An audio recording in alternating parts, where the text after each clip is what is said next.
Welcome, everyone. It is Wednesday, and you are watching Direct Line. Tonight, we've got a very special guest. We got the Chesapeake First Ladies. First Lady from Maryland, Kendel Ehrlich, and Virginia First Lady Susan Allen. Welcome to the show. It's been a while. Welcome back. Thanks for having us. So we've had Dwight has steps behind the curtain where he usually hides behind during the show and has joined us. So Dwight, for those people, we now see our very active executive producer. But welcome to the show, and let's talk about what's going on right now with the House of Representatives. We're counting the days down where it's possible that the Republicans, one member retires after another, well in advance of the election, and the numbers are getting down. Kendel, why don't we start with you? What are your thoughts about that? I am really distressed about it. I am all about team playing and knowing, after my husband spending 8 years in Congress, knowing that that town is all based on the majority, it is very unsettling that people are leaving early and not playing with the team. I think it has put the speaker in a terrible place, Speaker Johnson. Someone who probably didn't really want to be in the position that he's in.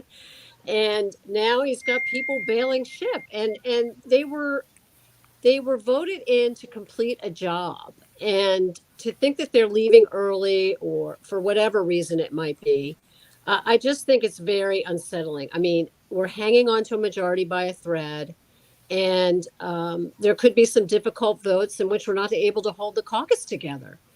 And again, I'm a team player. I think it's a team sport, by the way. And so I think it's very distressful. It is just another reflection of sort of where we are in politics and the I in politics, as opposed to the we and the team and the sticking with a similar philosophy of the parties, particularly in this election year with these candidates atop the ticket and with the country so obviously divided. Kendel, I agree with you 100%. I do think if you're elected, you need to fulfill your term unless some dire illness or some circumstance that causes you to have to leave unexpectedly. I understand the frustration of these members, though. Like your husband, my husband was in Congress too. And you know that you have to build coalitions and you've got to really toil in the trenches with these members to get anything done. And the Republican majority is so slim, and we're just not gaining traction if we're fighting amongst ourselves. And we have such huge issues coming up: Ukraine, aid to Israel, the budget, everything else, taking care of our military. I really believe that this election is huge. It's just so important. We're working really hard to get Jen Kiggins reelected down here, and with the daily fluctuations about when people are talking about the top of the ticket, our members of Congress are really the ones that we are holding on to, saying, come on, you got to stay steady. You got to stay in there and keep fighting. And their job is hard. It's only a 2-year term, and they're out running again. But whatever we can do. Susan, your state and my state are so affected by national politics. Yes. Yes. We had that in all of our elections. I mean, if you're out in Montana, you might not be affected so much about what exactly is happening within the Beltway. Correct. But your state and my state are very effective, and it's just a fact. Yes. From our perspective, I don't know that your state's quite as federal government employee heavy as ours is, but it is so heavy here. And Bob always said that that's why the budget remains strong here, because federal government isn't going anywhere. It's in this area. But because of that, that it really reflects on the local politics of both Maryland and Virginia, in my view. Yes, you could draw a circle around the outside of D.C. and all of Northern Virginia and all of Maryland is affected in that particular region. But we also have a huge military presence down in Tidewater. So you have that aspect as well. But this year is going to be very important to keep our members of Congress going strong and make sure that they're looking out for the regular citizens. So So on those so races. we've seen, obviously, in the last few years, compared with, say, a generation or so ago, the nationalization of issues where people make the decision based on where the parties are in general. It does seem, doesn't it, that security is one of the issues that really resonates this year. Susan, what are your thoughts about that and how that will shake up this year in the election? I think security has been an issue for the last many elections, but this year on the national level, you do see it playing out, but it does affect us on the local level. When you talk about our border and the inability to control and just watch on any TV, the numbers of people just pouring across the border, we know there's something wrong, and nobody can deny that. And Biden has totally mishandled it and put our country back in a terrible position. We all hope that if a President Trump gets in, that he goes back to many of the ways that he was working on the border. But that affects our security, no doubt about it. But our daily lives, whether it's worried about guns in schools, whether it's worrying about crime and controlling crime and a lack of people in law enforcement, not backing law enforcement, all of those issues kind of tie into together. And I think that one umbrella, safety, will be the issue that drives women in particular to the polls this year, because they see what's going on a national level, they're feeling it on the local level, and they're worried. They're worried about themselves, their children, their parents, their friends. And it's going to play out, I think, in this November, big time. Yeah, and I think, we're seeing crime numbers in neighborhoods we traditionally were safe neighborhoods, like, even sections of even Annapolis, Bethesda, McLean, Great Falls. They're seeing an uptick in carjackings crimes, which has been unheard of in those areas. Usually, when you thought of crime in Northern Virginia, you thought of Annandale, you thought of Alexandria. You never would have thought of high crimes in McLean or Great Falls. Just like in Maryland, crime, you all saw that as a Prince George's County problem. It was never really a Montgomery County problem, or it was a Baltimore City problem. It was never, the suburbs were immune. Now we're seeing all this crime. And I think it's because of Democrat policies from over the years of defund the police. I mean, right now, I think they just watered down the crime bill, which all of our Democrat state's attorneys wanted to put some teeth in it, like trying juveniles as adults if they So, Kendel, you have firsthand experience having worked in the Trump administration with many of these issues, with drugs and also with human trafficking. Well, yeah. First, let me address. First of all, Susan, I couldn't agree with you more. The border. I mean, you can't have a country unless you have a border. And what's happened is 10 million people, maybe at the end of the day, are in here. And this isn't the cream of the crop. This isn't immigration of, intellectuals coming over here to help us with their science. This is jails being let out in various countries to come over here. So what do you think's going to happen? I mean, the crime is going to be exponential. It's incredible. And it breaks my heart as a former defense attorney and prosecutor on both ends of the aisle. It is, first of all, Dwight, we don't need any more laws on all this stuff. We've got the laws. We've got the bail laws. The Constitution mentions bail. Bail is necessary. This whole concept of no bail is absolutely outrageous. Really. I mean, it's outrageous. And that's what's leading to all the bail is meant to secure someone to coming to court and the seriousness of the crime. And they're letting out people with serious crimes. I mean, you saw in New York that guy that beat up the cop and then flipped off the cameras. I mean, he should be in jail without bond, period. And all of these serious crimes, these carjackers in D.C., people that are afraid to go to D.C., Bob will not let me drive into D.C., and with good reason. I mean, there are so close to 1,000 last year. And if you were really serious about that, you wouldn't give the carjackers bail. That would send a signal, wouldn't it? I mean, look at Henry Cuellar. Rocket science. And what's really funny is, I think it was Oregon now is like saying, oh, whoa, wait a minute. we didn't do the right thing. We legalized all these drugs, and that's not good. It's like, hello, of course, if you defund police, you're going to have more crime. And so I believe it was intentional, but the pushback from Mom, Susan, I have a lot of friends that are grandmothers now. And I had a friend yesterday, I was talking to her, and she said, I won't take my grandchild in the car because of the timing of getting the child in and out of the car. And so fearful of being able to look around and make sure that she is safe. God forbid something happen on her watch, right? Mm.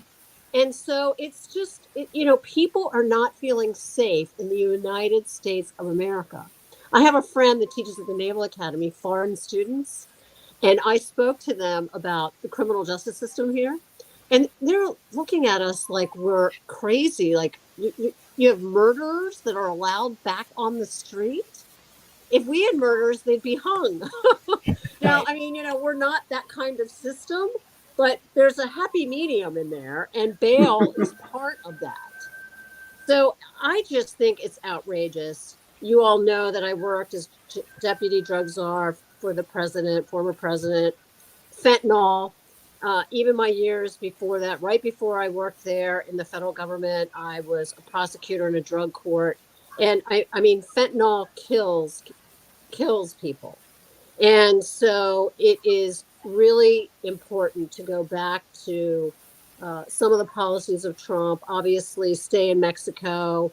He also had China under control. Originally, the fentanyl was coming in through the mail. And they got smart. They said, okay, we won't give it through the mail. And then they started hooking up with the cartels and coming through the southern border. And we talk about fentanyl. We don't even talk about the methamphetamine. Let me tell you something. Methamphetamine in the middle of the country is just the scourge of all these neighborhoods and areas. And even addicts say, oh, well, I don't do meth because, when you're a meth addict, apparently you just lose your mind. And so all of that is just taking over our country, and we need to get a hold of it because families are torn apart. Can you imagine so many of these deaths are young people in their prime, in their 20s, with their whole life ahead of them. And so we really need to have prosecutors that are bold enough to go after the drug dealers as murderers, because that's what they are. And you know what? If the case doesn't stick at first, that's fine. But you should keep trying. And you should try to get some murder convictions, because those types of things send a message. It's just like when Rudy Giuliani in New York said, it was the small stuff that needed to get prosecuted, right? Because that sends the signals. We're coming after you for the small stuff, for the big stuff. We're not going to have crime in our city. We're going to make it safe. Who wants to go to New York during the holidays this year? I mean, seriously, you're gonna get on that subway? I used to love going to New York City, but now I would not go to New York City at all, just because I don't feel safe in Times Square anymore. I mean, in my younger days, like when I was in college or right out of college, I'd be out in Times Square till 2, 3 in the morning, right? And I'd feel perfectly fine. Today, I don't know if I'd feel that safe in Times Square at 2 a.m., frankly. Well, you certainly wouldn't. Isn't that a shame? Isn't America about being free? Aren't people that really want to come here? It's because we have such freedom. We just had a out-of-town guest from London, and he recognizes that we have some bad parts, but he said, boy, your country is so beautiful, and the people are so friendly. And he went on and on about all the positives, and I was like, oh, it's so refreshing to hear that, because unfortunately we're all engaged in changing all the bad stuff, right? Yeah. So one of the other areas of crime is human trafficking, and that is one in which there's been a great deal of focus, at least in the Washington area, of people coming in, both sex, but also for taking care of houses and essentially being captive. Kendel, could you talk about some of the efforts to combat that? Yeah, it is a very real problem. If you saw the movie Sound of Freedom, it gives a great overview of what the issue is. But what I do hope that people listening recognize that it is in your backyard. I'm sure Susan will address this in just a second too, because Northern Virginia and Montgomery County, Maryland had a lot of gang activity. And what you have with that in trafficking is particularly long-term grooming on the internet of students from gang members. And by the way, most people that are trafficked by people that know them and have either spent a long time grooming them or a family member, and forcing children to either through labor and or through sexual activities and acts make money for the family. And so it's not just like in the movies that everybody's kidnapped, by the way.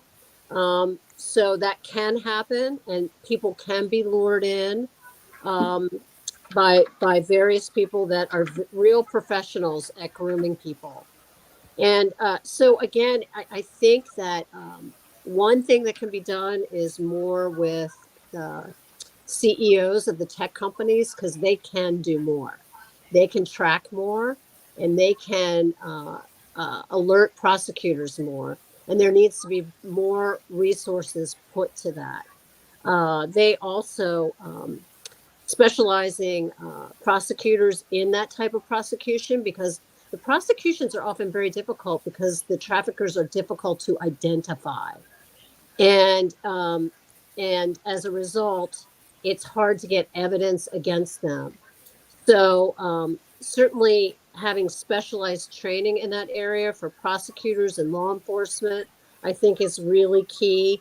And also the hospitality industry and certain industries need to have special training, and they need to put out recognition of what to look for in people. And everyday people can do this too. The other thing, I really wish that schools would talk more about this issue, among other issues, among the drug issues and topics that schools don't always want to talk about. But I think it's so important for teachers, not just at home, but teachers to recognize that there are some real issues going on and vulnerabilities that children need to be aware of as they go about their day in their school environment and get on their phone and, allegedly meet people and talk to people, and certainly not going to meet anybody, and certainly not without a friend, although I really think that friend should be an adult, not just another small kid. Anyway, I'm sure you're seeing it, Susan, and particularly Northern Virginia and areas where the gangs are very prominent. Yeah, it's been a problem in Northern Virginia for a long time. In fact, when we were living up there, I know that Youth for Tomorrow out in Prince William County, the Joe Gibbs Boys and Girls Homes, they were taking in victims from human trafficking, and they had been trying to do that for years. And that's the other part of it, Kendall. It's not just going after those who are trafficking young people in particular, but trying to get those young people well after they have been traumatized by such a horrible situation, often, as you said, by people that they trusted. And so a lot of work's being done on that end too, and trying to give these kids or even young adults a safe place to live, and then rehabbing them to try to get on with their lives. But Northern Virginia and Tidewater are both big hubs. And you've got 81 in Virginia going up and down the valley where people carry all sorts of things, drugs, humans, etc. But the port cities in particular tend to lend themselves to the ease of sneaking people in and around and making money off of them. And so it has been a problem here in Tidewater for a long time. I did want to say, though, I love your idea of trying to get teachers and schools to talk about this more. But I heard something the other day about Virginia Beach starting up the old DARE programs. And I don't know if you remember this. I was so excited about those programs. As First Lady, I went to visit a lot of them in schools and, at graduation times. And they all disappeared, all those programs. But I think DARE was a great program and should come back. And you could address things like human trafficking or what to be aware of, or here are the sources if you have trouble in your life or in your family.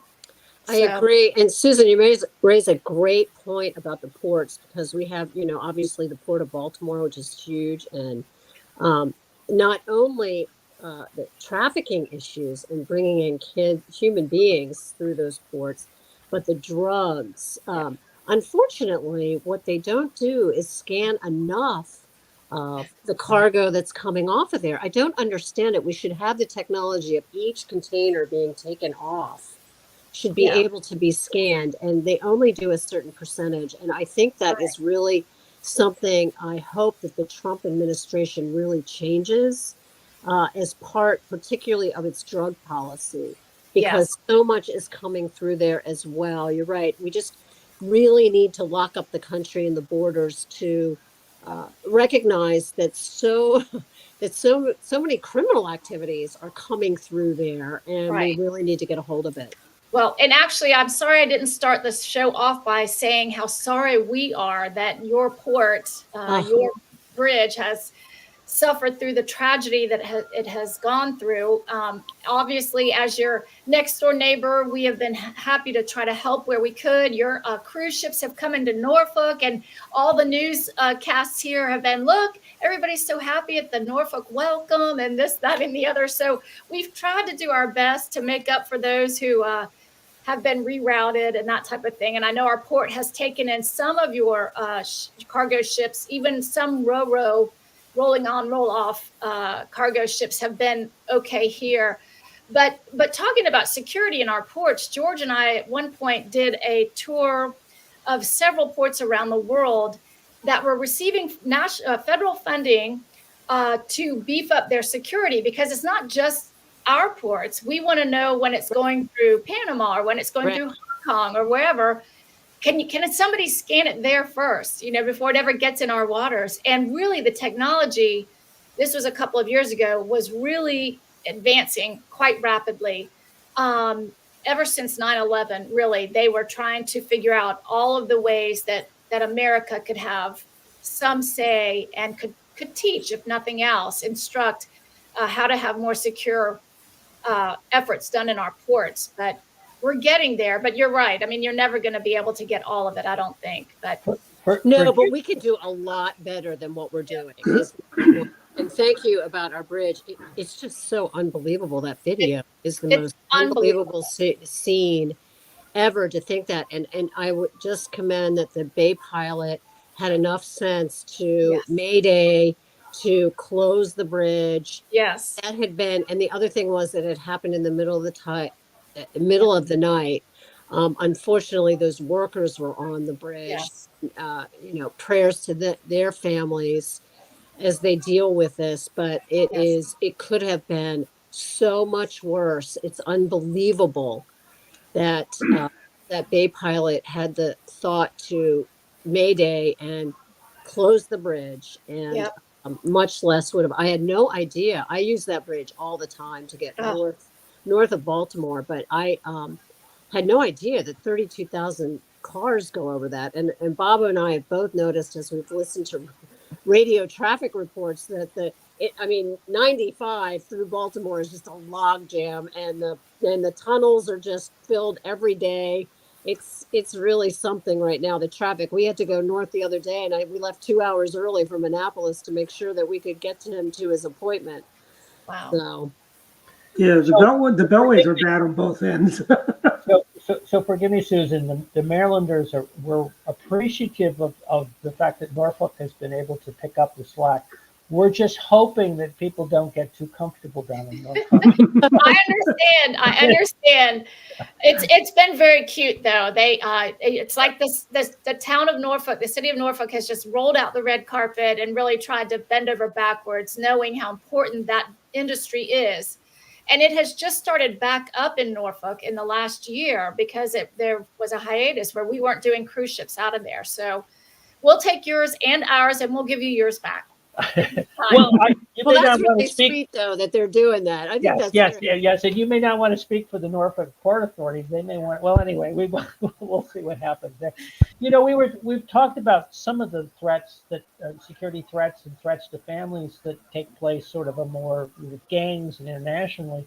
But what about social media, Susan? What are your thoughts about what kind of how can we keep social media from being what is sometimes a very destructive playing on people's fears and allowing for contact that might otherwise have never taken place with people.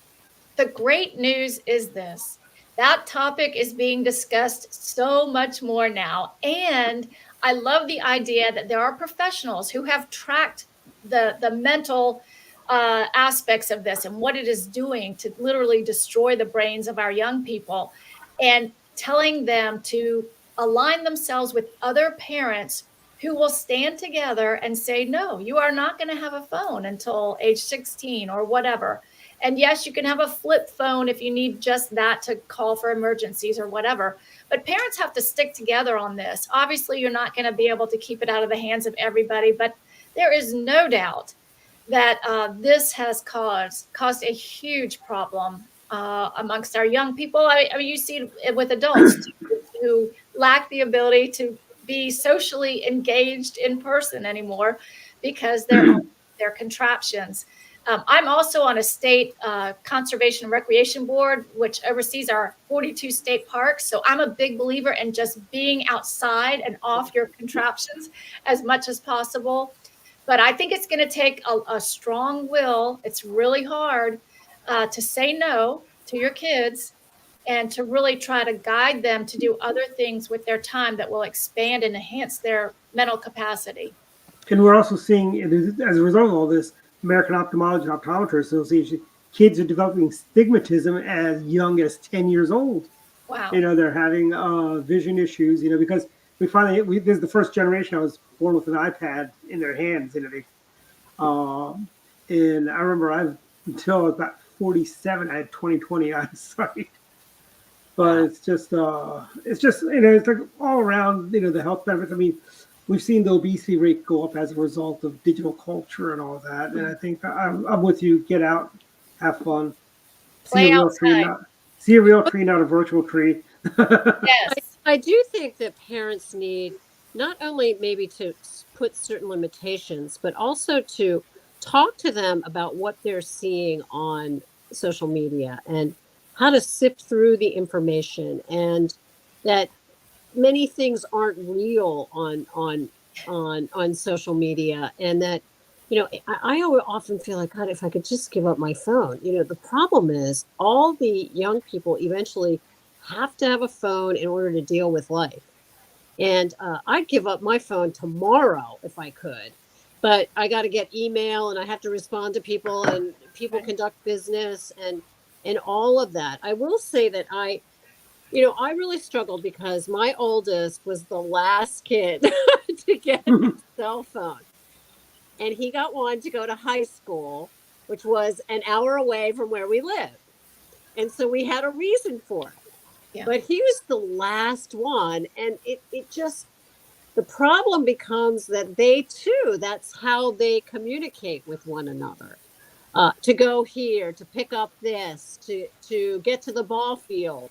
So logistics are done through that as well. Right. It's complicated, is my point. It is. It is. I think that no elementary school kid should have a phone. And if I were a principal, that's what I would say. If your child needs to get a hold of you, they can come to the principal's office. And that's what I used to say to Drew all the time. Right. They know us. They'll call us. Yeah. And that's what we used to do when we were kids, Right. It's amazing when you look back, right? You went all day long on your bike, all over the place. And your parents never gave it a thought. No. So it's definitely different, and that's the way it is, but it is complicated. And I think there needs to be continued discussions about it. Just like, if someone reaches out to you or tells you you're really pretty or starts talking to you in a way that doesn't seem like it's normal. And then again, I agree, Susan, with what your observation is with these young people don't have the same skill sets of, sort of picking up cues, physical cues from people and being able to talk. I read that, I don't know if it was an Ivy League school, but it's a college that you could take a class on small talk. I was like, oh my God, we have reached a low. It's a little funny, a class I mean, of a small small talk. talk class, really? I mean, you can't figure out that the weather and sports is a common denominator for people. I mean, really, you can't? So I don't know. I just, I worry because I do see it in some communications. Now, I have to say that the, I have two boys, as you all know, and the boys that come in here are pretty good about communicating with me. Good. And it's funny when I find one that doesn't, I'll say when they leave to my boys, you know what? I'm not big on him because he didn't really talk to me in my eyes or ask me anything or comment about anything. I don't know. And there's only one person my older son had here one time, and I said, he's not invited back. You know, he was just disrespectful, very arrogant. I said, we're not having him back here. He was from out of town. And so, and you know what? He said, I know, Mom. I get it. I get it. Good. And so I think that there just needs to be a lot more discussion about these things that all of us grew up as sort of common sense that our parents never even thought about talking to us about because, you know, we were just assimilated within our family environment and we got. Yes. So it's crazy to think about, but I guess that's what parents got. But parents have so much they have to do now. I tell you, nowadays you go to a Sunday dinner, the kids are texting each other across the table as they're talking. You know, we had a waiter comment Mhm. one time and said, I can't believe there's no phones out and you're all laughing. And I was like, thank you. I'll take the compliment. Right. Well, it's interesting. When I go out, I sometimes see it. People use the devices as a way to entertain the kid. And you realize that starts that idea that you get to go off into your own universe.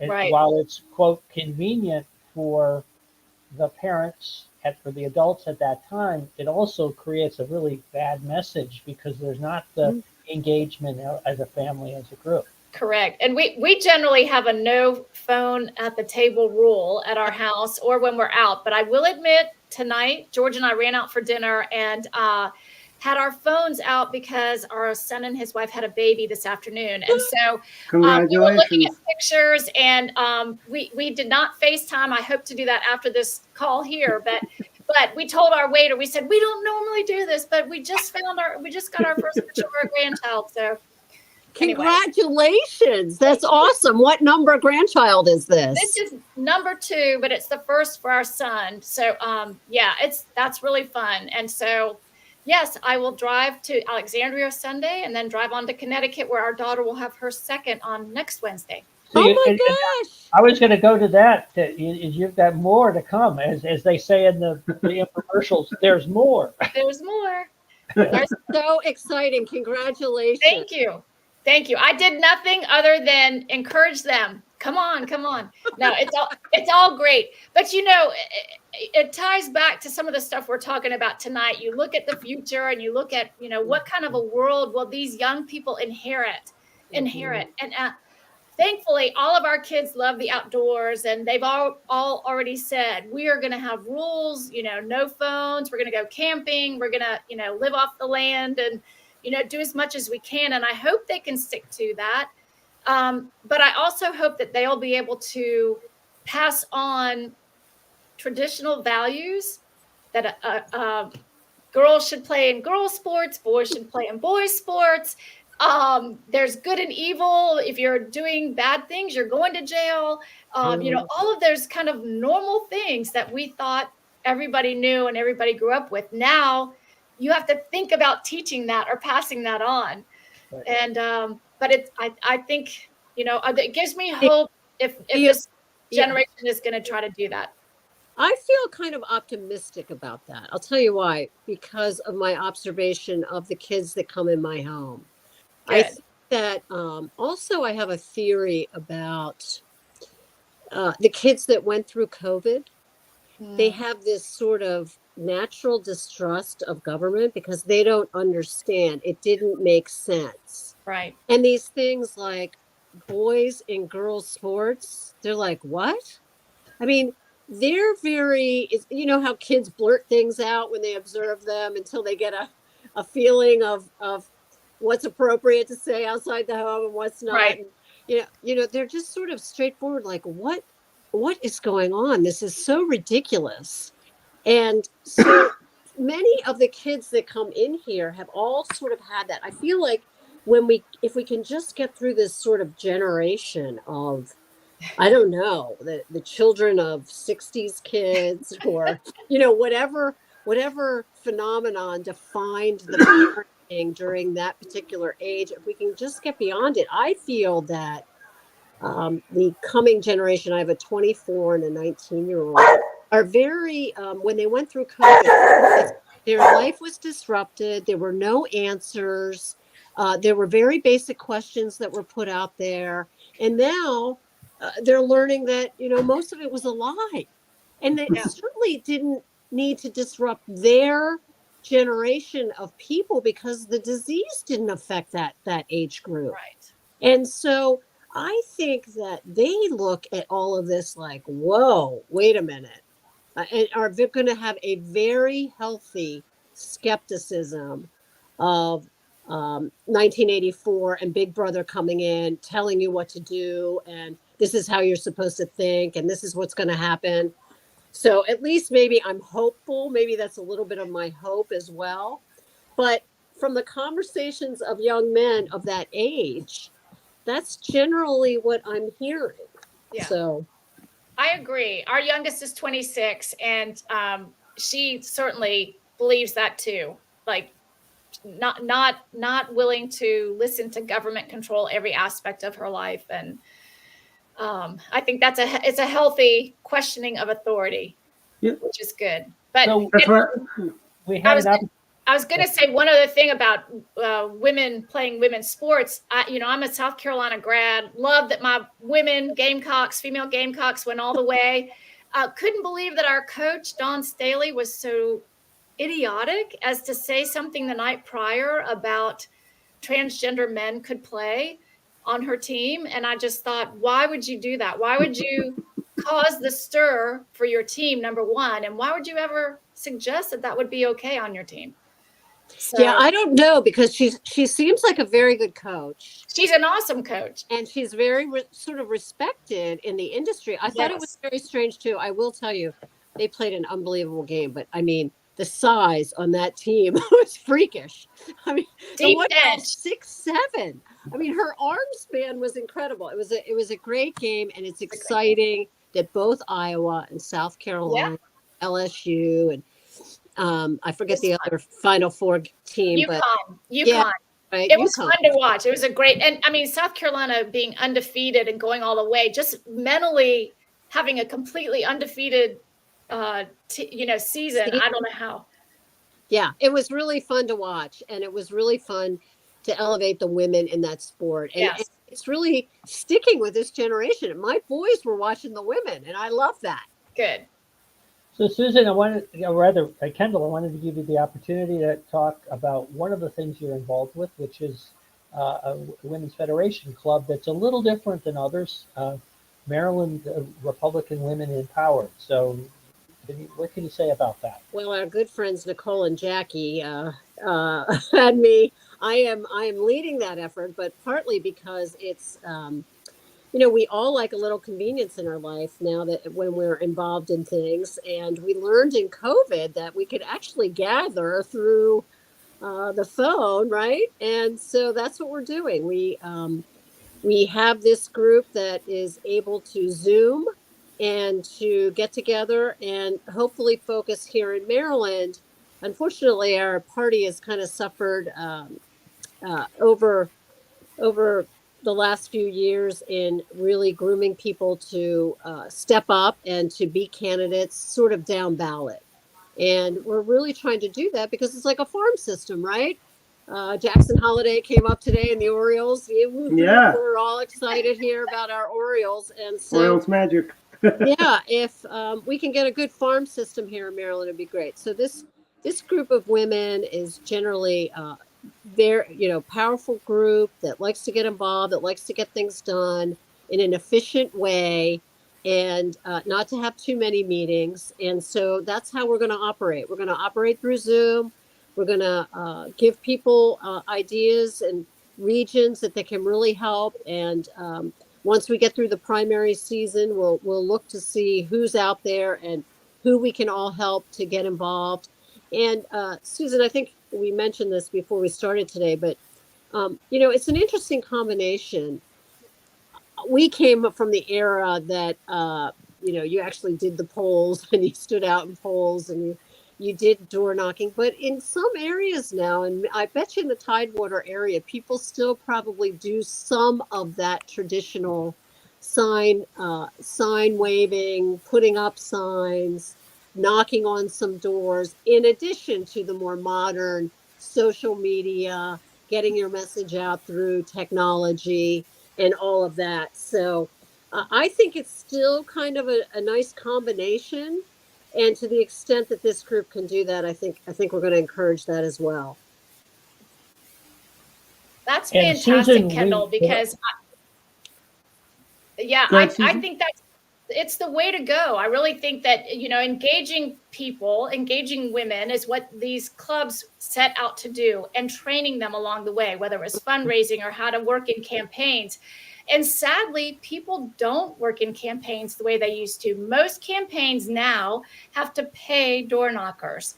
So you don't have that loyalty factor. You don't have the same depth of volunteers that you could use campaign after campaign. And so the whole dynamic has changed. So then of your time, and that is disseminating information. And so Kendall, for your group to be engaged electronically and to disseminate information about candidates and events and how to show up and how to get more people there, huge, very important. Yeah, I'm looking forward to it. I think it's going to be good, and we can get the ball rolling. Excellent. Good luck. Yeah, thank you. So, Susan, we also have to mention your book, as always, The Remarkable Ronald Reagan. I assume it's still selling well?